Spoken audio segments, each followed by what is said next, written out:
Alam nyo mga kareers, kapag meron ka ng ganito, ay talagang sulitin po natin mag-upload ng ating mga video. Dahil po hindi po lahat nito na meron po nakatanggap ng notification mula kay Meta. Hindi po lahat ng mga content creator na meron po ng ganito. Yan po kagaya sa akin po, nakita po natin. Ito po 13.6k na po ang fans ko. Dapat po ang push po dito, dapat nag-upload ako ng engaging daily. Dapat po nag-upload po ako ng mga video na engaging video. Dapat po yung pong gagawin po natin. Lahat po, araw-araw po mag-upload po tayo ng video. Mag-isip po tayo ng video kung ano yung mga dapat natin i-upload dito para po mas recommended po ni Meta ang ating mga video na upload po natin. Yun po, huwag po natin masyadong isipin yung mga inaasam-asam natin na monetize o ads on reels o ano man, stream ads, kasi talaga mahirapan ka kapag iniisip mo yan, dahil po hindi po lahat na mabigyan ng ganyan. Meron man, pero yung iba naman kung monetize na po sila, nahirapan din po sila na ma-unlock yung dapat natin makuha yung $100 po. Dapat kasi nga kapag monetize ka na yan, dapat talaga makuha mo yan bago ibigay ni Meta yung sahod.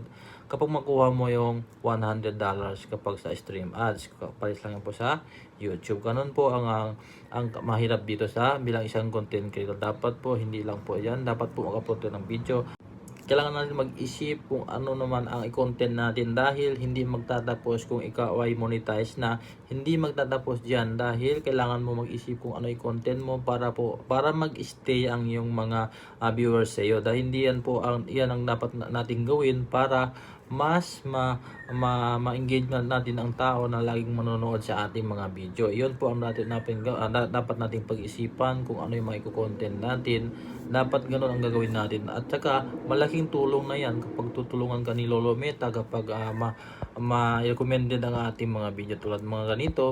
Talagang malaking tulong yan sa atin kapag si Meta lang talaga mismo tumutulong sa iyo para po ikakalat niya yung ating mga video. Kailangan natin mag-isip kung ano yung mga content natin para mas luluwag ang ating mga viewers. Yan ang gagawin natin lagi bilang isang maliit content creator, dahil tayo ay mag-start pa lamang. Na kung ano po ang iniisip natin mga content, dapat pag-isipan din natin kung ano yung dapat nating content, dahil ang iba naman gumagaya sa ibang mga content creator na kung ano-anong ginawa, kahit mga delikado na ginagawa nila yung mga video na yon. Alam na nila na siguro medyo delikado na yan. Basta importante sa kanila yung viral na video, wag nyo pong gagawin, dahil ay hindi po magtatagal yan ng ganyan kung mawala lang tayo ng mga content na yung alam natin na hindi wala tayong masyadong inaapakan na tao. Yun na nga, dapat lang talaga engaging content ang in-upload natin. Huwag po tayo gumagaya sa ibang mga content creator porket viral ang isang content, yung isang video ginagawa nila kahit medyo delikado. Tayo ay bilang maliit na content creator, mag-isip lang tayo kung paano tayo tumutulong sa kapwa natin maliit na content creator, kasi sila yung mismo ang tumutulong sa atin. Hindi naman tayo mapapansin ng ibang malaking content creator dahil po ay sikat na po sila.